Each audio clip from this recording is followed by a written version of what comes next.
Hello, everyone. I am super excited to have our audience here, to have our panelists here for 1 hour of roundtable about teaching East Germany. I am Juliane Schicker, Assistant Professor of German here at Carleton. I'm not at Carleton, but I'm here at Carleton. My German colleagues, Professor Kylie Kost and Professor Steph Buddy, are here also with us today, and they support me. My colleague from Center College and Third Generation Ost, Katrin Ba, is also supporting me in the background. It takes a village, as you can tell, and our panelists are here pinned to your screen. This event today is being recorded and will be posted on our YouTube channel later. I will post the link soon in the chat. And we will host our next event, April 27th, Becoming Black East Germany Between Reunification, Racism, and a Quest for Identity with our speaker, Katharina Wada. I will post the link in the chat later as well. Each presenter will give a brief statement, followed by discussion among the presenters, and then questions from you, the audience. This roundtable today would not have been possible without our sponsors and collaborators. German program here at Carleton, the Center for Global and Regional Studies at Carleton, European Studies program at Carleton, and the Third Generation Ost, of which I am part, and Katrin Ba as well, who's letting you in at the moment. The roundtable is part of a longer discussion that particularly the Third Generation Ost has been publishing about on their blog. What is Germany's socialist legacy, and how does it locate experiences of a younger generation of East Germans? And we are all still very young, so we are part of this dialogue. I'm now super excited to introduce our presenters, and I will introduce them very briefly in the order that they will present. Dr. Lucian Rothe is Assistant Professor of German at the University of Louisville. Funnily, he grew up just 20 minutes from my hometown. Beate Simon is German teacher and Dean of German Immersion, School Leadership, and School Development at the Twin Cities German Immersion School. And funnily, we live very close to each other. Dr. Justina Gorne is Assistant Professor of German in the Institute of German Studies at the University of Warsaw. She also works as a translator, and she was just so open to say, yes, I want to present, and I am very happy for that. And Constanze Schiller teaches German and French at North Andover High School in Massachusetts. She also worked at the DEFA Foundation and German Cinemathek in Berlin, and we know each other from me doing a workshop at her university. So this is enough for me today.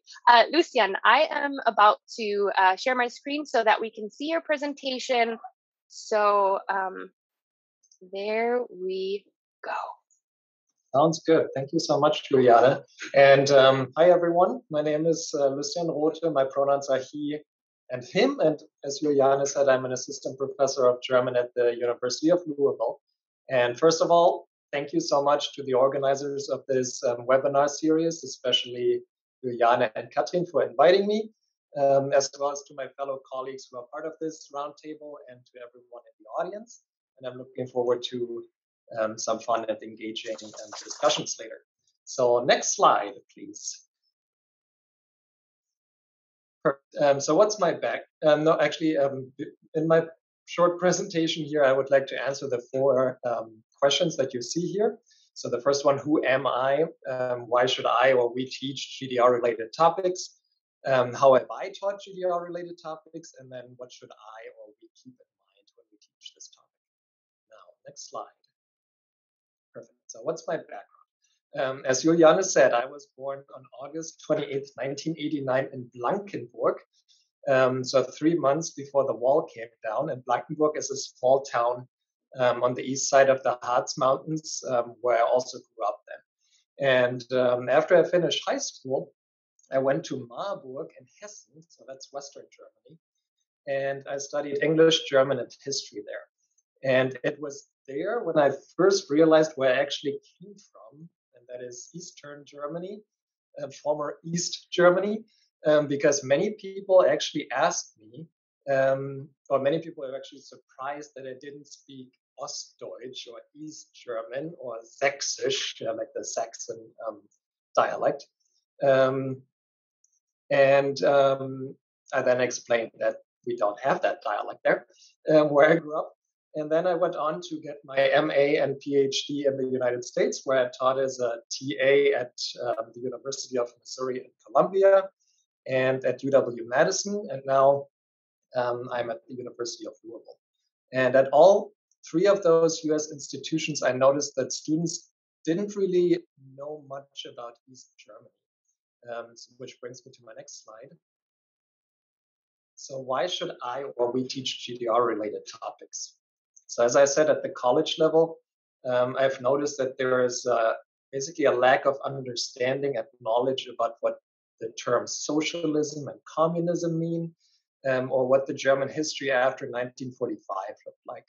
And I've also noticed that many textbooks or many curricula oftentimes don't really mention everyday life in the GDR. They often just reduce it to the Stasi or to the negative sides of that German history. And then finally, and probably most important, I believe that learning about the Cold War era and Germany's divided past helps us understand today's polarized world better, and it can teach us lessons of empathy and how to make sense of each other's experiences. Next slide. So how have I taught GDR-related topics? One example I'd like to briefly talk about here is a 1-week mini unit for second-year learners of German on Leben in der DDR, living behind the Iron Curtain. And I'd be happy to share my materials with you if you're interested in that. Next slide. So that unit, I started with an introduction to basic terms and basic institutions of the GDR, as well as historical events after 1945. And I found that the German TV station ZDF has some great interactive websites that can be used for this overview and introduction. Next slide. And then in the next step, students looked at aspects of everyday life in the GDR. So they analyzed stories written by different people who grew up or lived in the GDR. And each case study had a different focus. For example, being part of a gardening club, as you can see in the upper left here, or teenage years and the school system. Next slide. And then in one of the final steps, my students compared these stories to their own lives and reflected on it. They also discussed how the political circumstances at the time might have affected those people's lives. And they then reflected on how current political and economic circumstances affect their own lives. And with those comparisons and reflections in mind, students were better able to put themselves in the shoes of someone else, like people living in the GDR. And they discussed how they might have acted if they had lived back then in that system. And the big surprise at the end was that I told my students the stories they read were actually the stories of my family. So I asked my parents and my grandparents to write down some memories and stories, and that's what I used for this unit. Next slide. So here's what I think we should keep in mind when teaching this topic. I think personal stories with pictures, anecdotes, authentic materials can be quite powerful access points and make the topic more tangible to today's students. I also think that we should strike a balance between pointing out the Unrechtsregime, the Stasi, and the terror, and the fact that many people in that system tried to make the best out of it and tried to create a good life for their own families. And we should also remind our students that these units can never fully capture all facets of life in the GDR, and they cannot speak to all groups. For instance, people of color or people from different generations might have had very different experiences than what my students read about. So we need to point out that the communities in Germany back then and nowadays are very diverse, with diverse experiences that have been shaped by various factors, for instance, the past, geographic location, and race, and so on. And finally, I think it's important to show students how this topic relates to their own lives and their own current circumstances. Next slide. Final slide. So yes, thank you very much. Vielen Dank. And if you have any questions, please feel free to ask me in the discussion part of this or send me an email. Thank you. So yeah, hi everyone. As the speaker before already mentioned, like we are talking about teaching East Germany today, like the German Democratic Republic. My name is Beate Simon. I'm a German teacher in middle school and Dean of German Immersion at the Twin Cities German Immersion School. In the Twin Cities, we are in St. Paul, and we are an K-8 school, and I'm teaching mostly 7th and 8th grade. Yeah. Go on the next slide, please. Thank you. Those were my guiding questions when I was preparing for this little presentation here. And I think it's mostly the same as the questions before. How do educators teach about the German Democratic Republic? What perspective does teaching open up? And what are the challenges and problems? Okay. So we are actually teaching it in our school as part of our Minnesotan standard curriculum. So we are supposed to do that, or legally required to teach about the Cold War. And so we decided that the German Democratic Republic is a really good example where this happened on German ground, and for a country where this Cold War really got demonstrated. So we, our unit consists out of 4 parts. We have an introduction. It's students, right, 8th grade. So we do a little bit of repetition, finishing the World War II. We have several units around that, and then we just do a little bit of repetition after this, and then start talking about Germany's division as kind of the preparation for this Cold War on German ground. And then we talk about the factors that played into the genesis of the Cold War, like the political ideologies, and then the course of the Cold War. And then I pointed out a little bit more the political challenges and struggles of new independent countries. And then, as I just said, the example of the German Democratic Republic. And then we would end this unit with if the Cold War is really over. This is the general overview, and then now we will zoom in a little bit more on the German Democratic Republic as example. So this unit is split into 4 parts, and we have some guiding topics here too. We're first talking again a little bit more about the division after the occupation of Germany after World War II. How did these 2 countries emerge, and how did this happen that former allies become political enemies? And then, similar to what was presented before, we are talking a little bit how the life looked different in the DDR and the BRD, and then also having time witness reports, look at documentations, doing some research, and having collages, where it's presented how the life looked in the western part and then in the eastern part. We will also have a focus on the movement that happened during that, and especially looking at the June 17th events in 1953, and then also, of course, the Wir sind das Volk demonstrations right before the reunification. And as this is we are a Minnesotan school, we are a practice school following the Minnesotan standards, we will also have a closer look at the role of the U.S. And then also having the perspective for today, is Germany really reunited after this 40-year experience of division? And how does this look like today? And what are still the impacts from this division until today? I tried to put some pictures together, which I would also show the students, on the last slide, just to make sure, to see what happened with Germany when it was divided, and then also the demonstrations, as I said, how the life looked, what the life looked like, and then the unification at the end. So just as a guideline for our students as well.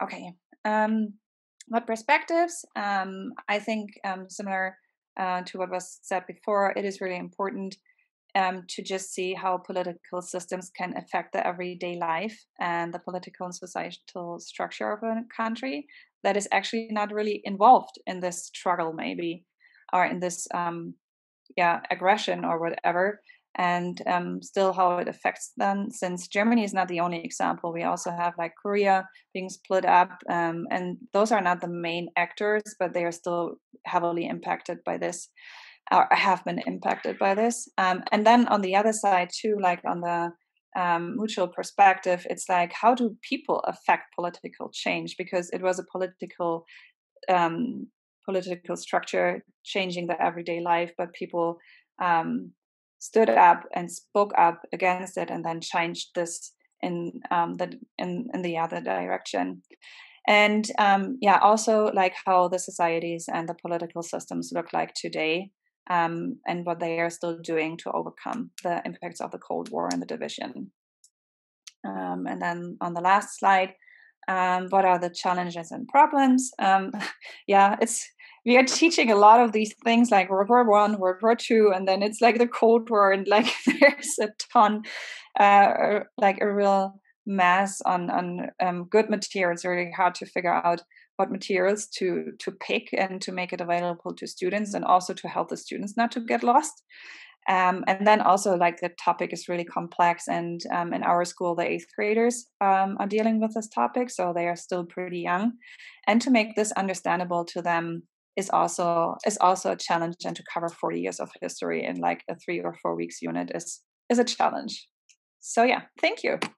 Thank you. I'm very excited to be here to talk to the overseas. So thanks for the opportunity.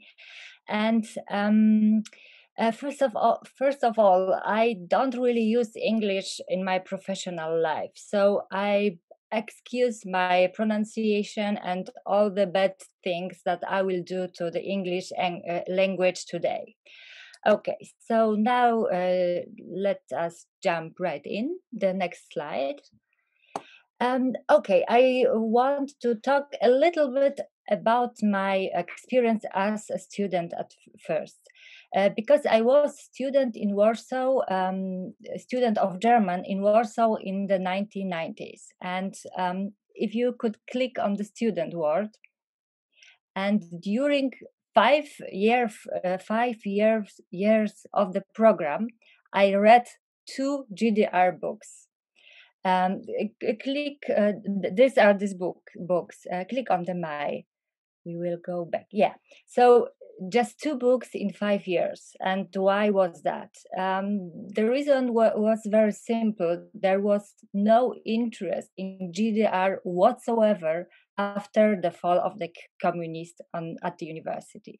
So that's the reason for that is, of course, the communist past, because before 1998, before the fall of the communism, Poland and GDR were both part of this East Bloc, of this communist bloc, and to maintain the integrity of this bloc, the both countries had to be friends. There is this term erzwungene Freundschaft, so forced friendship. So what did it for the scholars? It meant that they had to be interested in GDR. They had to research and teach GDR and GDR literature. So after 1998, no one wanted to do that anymore, because it was even worse. Not only were they forced to do that, but they had to do that in a certain way. You couldn't be critical about your communist friend. So after the fall of the communists, everyone wanted to get over that. The second reason was the Poles wanted to forget their own communist past, so they weren't willing to deal with the GDR communist past. Next slide, please. So I think this past is one of the reasons why we don't offer special courses just about the GDR. And there is the question how can I, as a teacher, change that? So I teach 2 types of courses. The first type are, because I teach mainly literature, so the first type are courses about the canon of the German literature. What the canon is, don't ask me. I teach about Nibelungenlied, Goethe's Faust, Brice von Fontane, you name it. And I can try to bring some GDR text into the canon.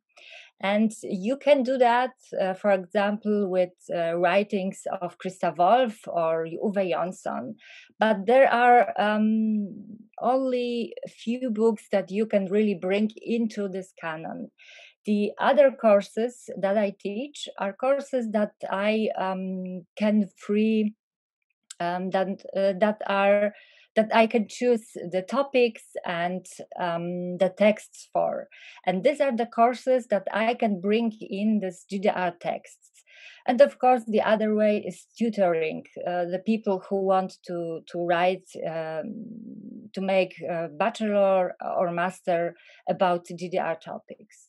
Next slide, please. And okay, the text that I try to bring in my courses, my seminars, there are texts by GDR authors. It is quite difficult to bring them in. I choose, these are some of the favorites. Maybe I don't want to talk about them as much. When we want to discuss some examples, I can maybe go back to it. But I would rather talk about the next slide and the texts that are on the next slide.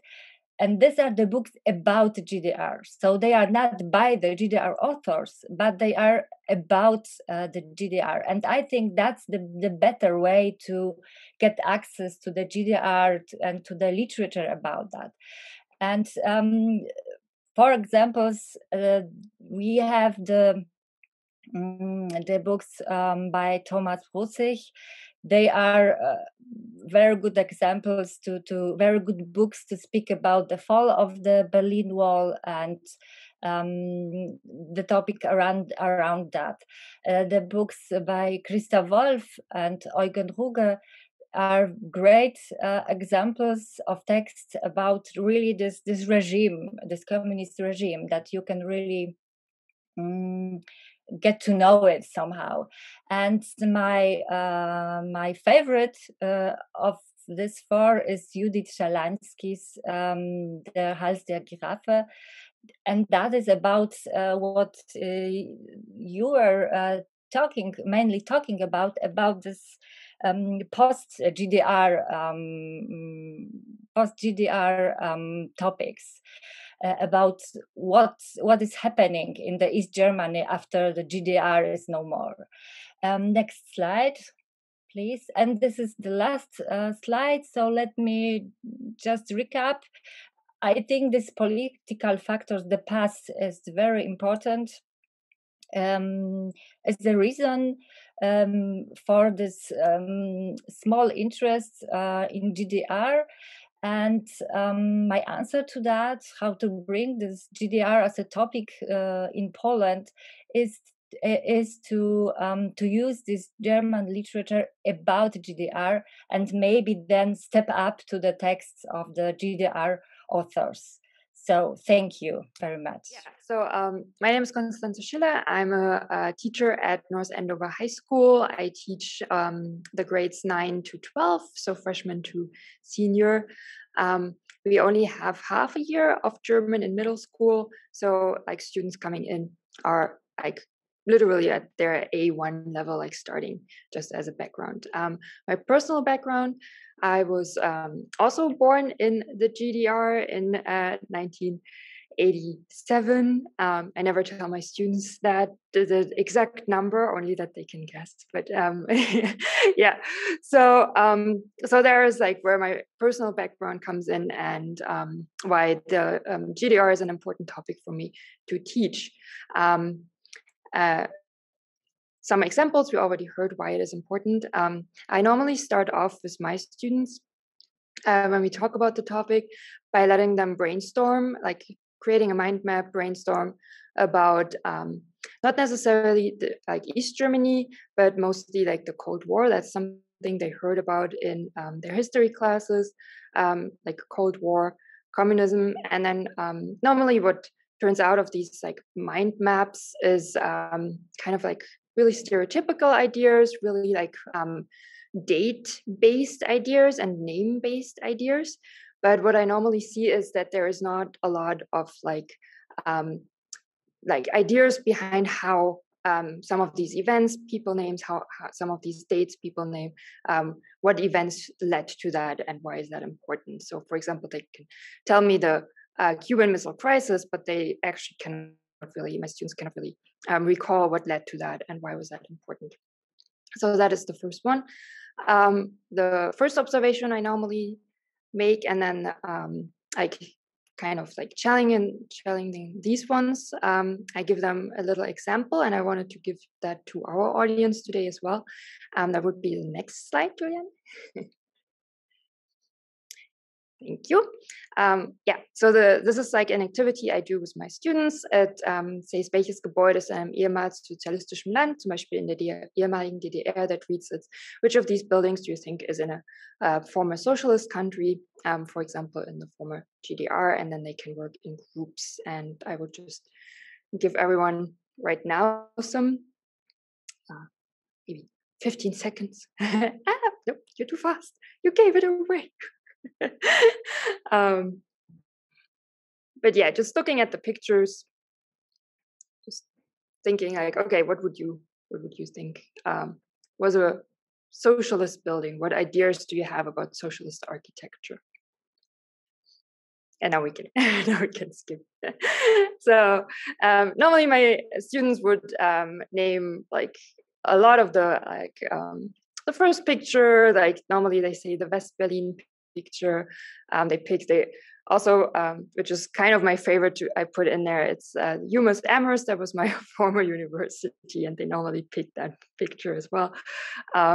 And they're really surprised that the only actually building from a socialist, former socialist country is the Ost Berlin building.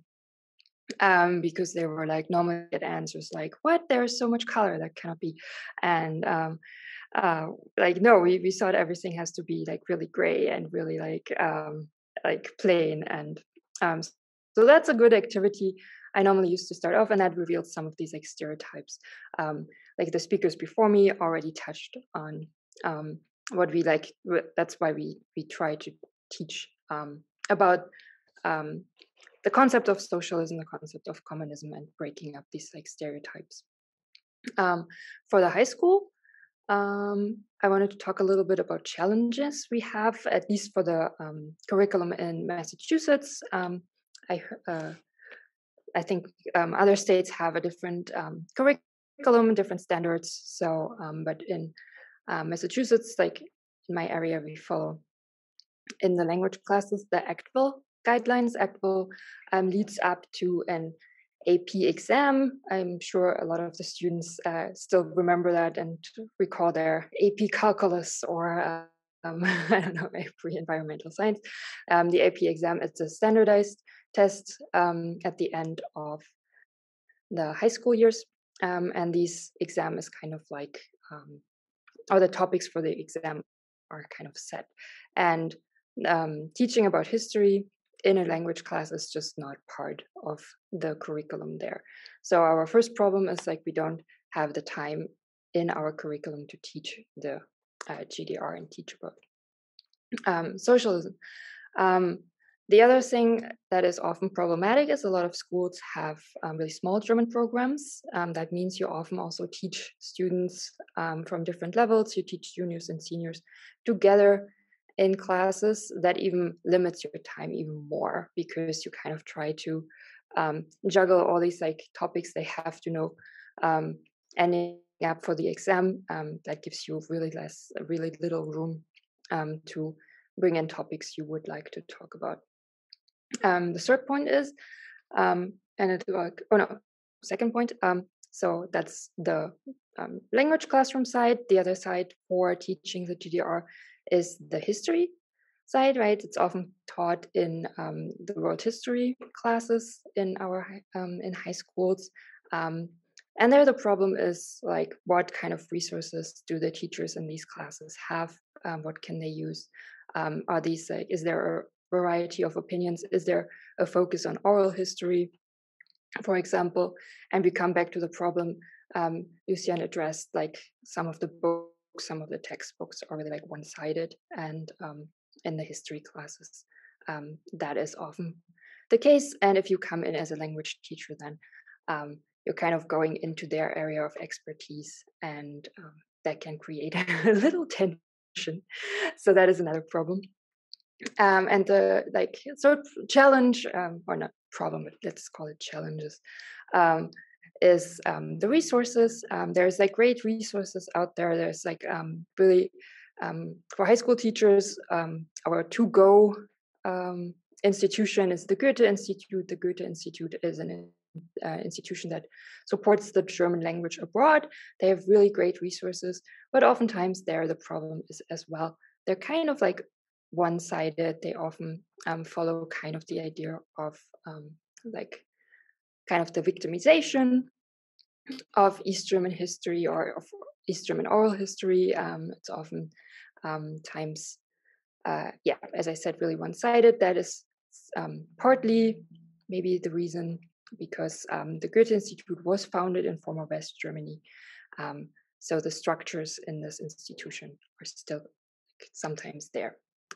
Another thing with resources is there's other great resources, for example, films. UMass Amherst has the DEFA Film Library. The DEFA films were like films produced in East Germany, and you can use them really well for like older audiences. But in high school, as probably you recall, we have to make sure they're really appropriate, and some of the movie content, even for like current German movies, are not appropriate for high school classes. So that's another challenge there. And if we go into literature, for example, the problem there is if we use that East German literature, they're often like their authors often had this kind of style of bringing in a meaning between, we call it between the lines. Like it's really metaphorical language. It's like you kind of have to, the idea is often not really obvious. So if you do that with like really beginner language learners, they have a lot of trouble following these texts because like the German language is new to them. And then asking them to kind of read between the lines and see these like underlying tones is often really challenging. So that's the resource part. And I think I just leave it there. And I'm happy to brainstorm some ideas here with my fellow speakers and with the audience. Thank you. Danke, Constanze. Okay, I will give you now, let's say around 5, 6, 7, 8 minutes to react to each other. We don't see each other in real life. And I have never talked, Constanze or Beate, with somebody really who teaches that not at the university level. So I'm also very, just my head is going into different directions. What were your reactions to each other? Maybe you have questions for each other or a reaction you wanted to give. I think Lucian was talking about how do you try to connect this new knowledge about GDR with personal experience of the people. And my question would be, does it work? That's a good question. Thank you, Justina. So does it work is, I guess, a question of assessment, right? And how do you find out if students understand the topic or not? So the final assessment that I had for that unit was a writing project, and students had to imagine to have lived at that time, and then they have to explain their experiences and their challenges and good things they experienced in their lives. And you could tell that they knew more than just the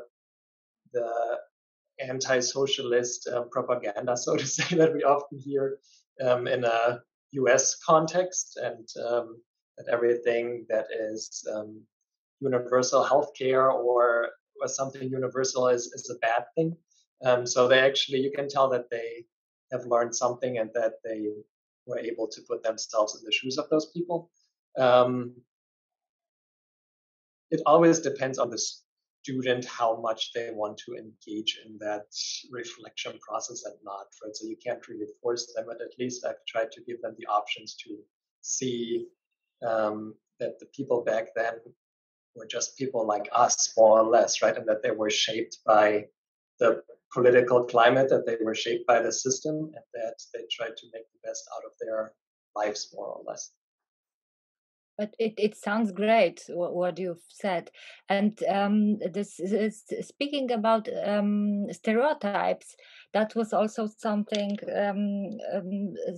someone else mentioned, and the worst stereotype I have to deal with is that all the GDR people were with the Stasi. So that's difficult as well. I think I can answer to, or like try to answer the Stasi.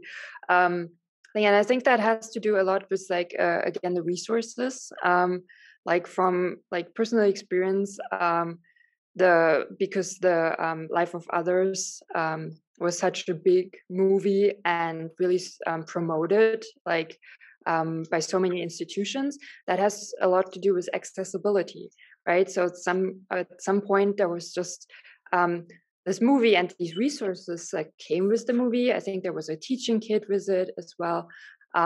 So, and especially, I think if you are not really familiar with the topic yourself, it's great if you have this kind of pre-curated curriculum there, and you can use this. You have the access. You can integrate that really easy into your class without, and especially at the time when the movie came out, really questioning, is that so appropriate? So I feel like a lot of material came with this film and with the popularity of this film. And it was just like shown in so many classrooms. I mean, when I started here, we had like 3 copies of that movie, the DVD in the bookshelf. So you just know like that that these, I think these accessibility idea is something that shapes how things are taught in the US, and in this case, how the GDR was taught. And so the Stasi idea just sticks with a lot of students there. The follow-up question that I would have about that is, I think, let's see, Justina, you talked about that GDR topics are not really covered in Poland these days, if I understood that correctly. And then, Constanze, you said that you may clash with your history colleagues who use the textbook and then have a rather one-sided approach to the topic. So my question is, are we who were born either in the GDR or in that geographic area, are we more invested? And then if people like us don't teach those topics, that they will still be just shown one-sided? Or how can we make sure that those two sides are still being portrayed even by any teacher? So I must say, I just feel like a pioneer. Because I think it is because this political factors and this communist past.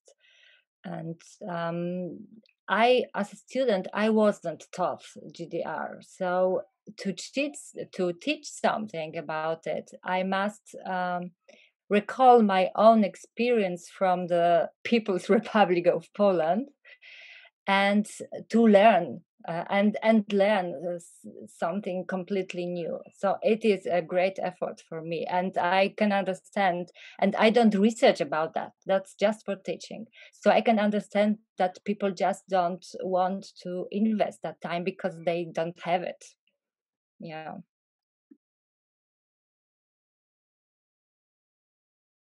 Yeah, I think that's a good point about the time. Like especially like for also like high school teachers, like you oftentimes like teach 5 to 7 different classes, because as I said, the German programs are so small, so you teach every level. So it's really hard to develop like material for every of these classes. And like as I said, with like resources, they're so important, but the problem is often for like at high school level, the resources that are out there are still the one-sided ones. So I think the only possibility there is going back and creating like teaching guides for high school that are a little bit like Like I really like the oral history aspect you talked about, Lucian, and I do that with giving anecdotes, but I don't really write them down. But having something like that for a high school level, and not just, I feel like here, especially with the history class, they still look really at the political system, not that much at daily life. And having these resources somewhere accessible, that I think that would help a lot. Yeah.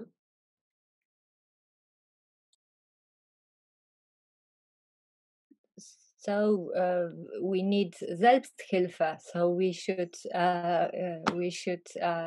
help each other with these resources, maybe. And I like the artist's explanation that they have it built into their curriculum, right? So I think curricular interventions are important, and looking at the Cold War, both sides, I think that's one way probably to do that. Beate, is that specific to your school, or is that a Minnesota-wide approach? No, it is it is embedded in the Minnesotan standards. In my presentation, it is actually, I pulled out the standards, and so if you see the presentation, they are like yellow highlighted. And I think we have 3 standards around that, saying like once we have to compare the political systems.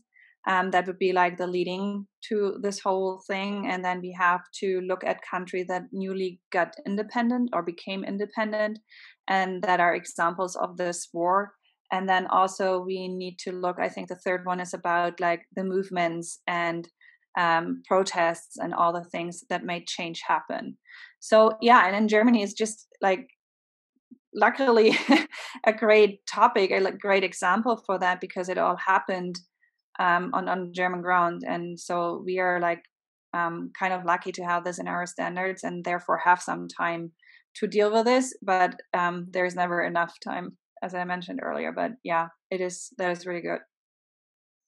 This is a great segue, Beate, into some of the questions the audience has been piling up here. The question of what to choose. So 2 of our audience members asked, when it comes to comparisons on a global level or comparisons between East and West Germany, if you could each talk about how you balance the teaching from the GDR, or like on the GDR side, while also teaching either the life in West Germany pre-89, or globally, choosing events in the GDR with events around the globe, and how that either, one audience member asked, could reduce the unique experiences of GDR citizens, or even discount them, or enrich the curriculum. And maybe, Beate, because you were talking about this, if you would like to start. Yeah, I would say like, I mean, I think either way is possible. You can like have an example and then go from there to the bigger one, or you can go like have a look at the bigger picture first and then go down to an example. I think either way is valid, and it's like it depends a little bit on where students are and what they already know, where they're coming from. I mean, I'm teaching in the school context, so I'm looking at where my students are and try to focus on also like the capabilities of my students, what they understand and what they are capable of doing with like 13 years old, talking about complex political systems. So breaking down, I think, is like Didaktisierung, how you would call that in German, is like is a key.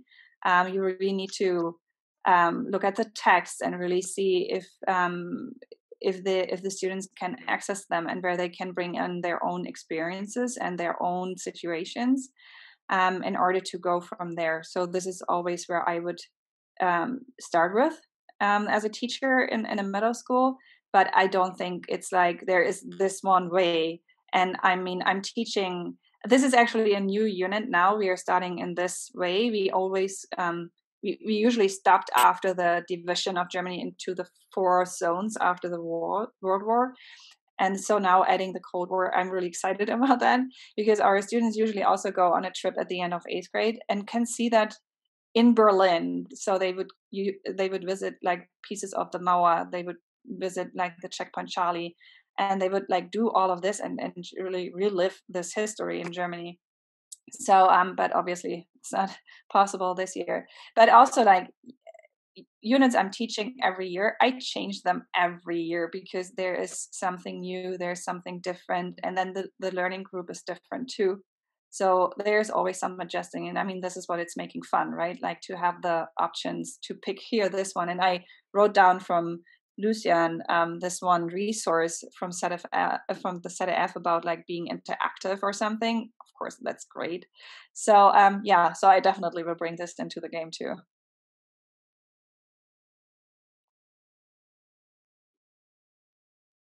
How do the others react to the question of comparisons, or what to choose and how to do that?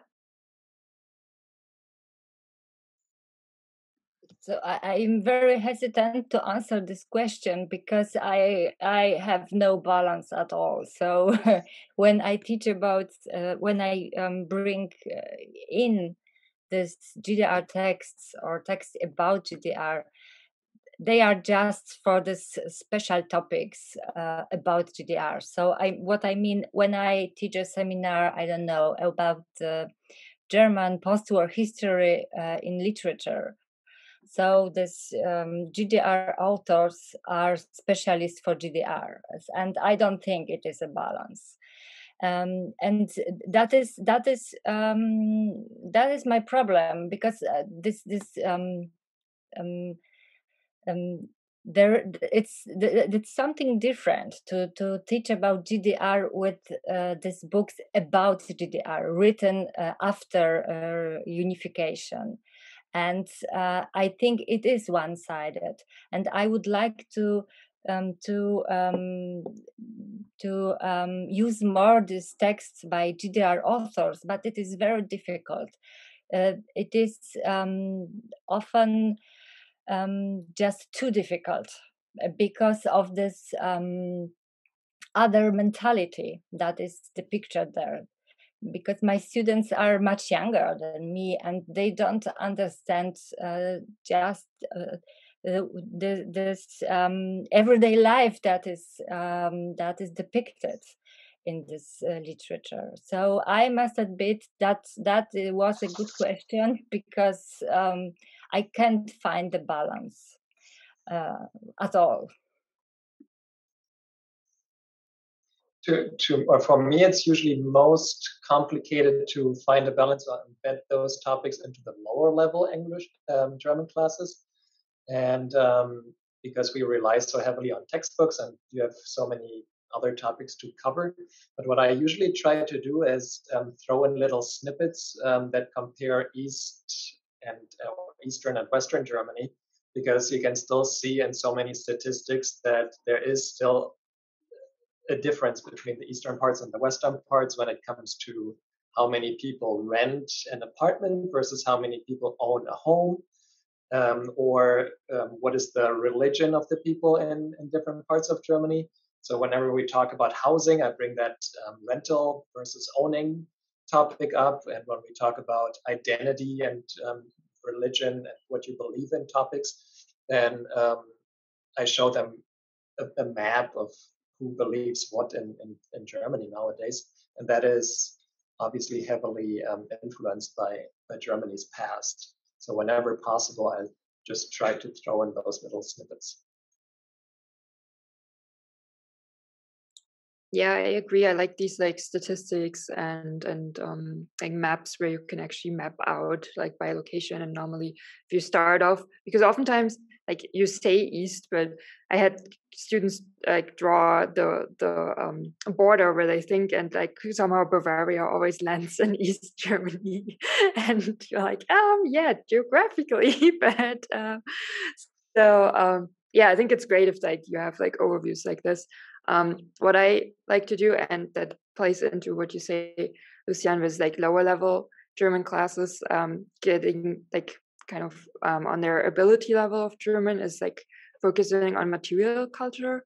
I really like to have like photos I compare, like taking at the same time, oftentimes focused on Berlin, just kind of local patriotismus there, but having students to describe that and kind of compare like items, like daily life items they see that can be a starting point into the bigger picture. But yeah, I have to confess again, with like limited time, you don't go in the German class in high school, you don't go into the really broad comparisons there.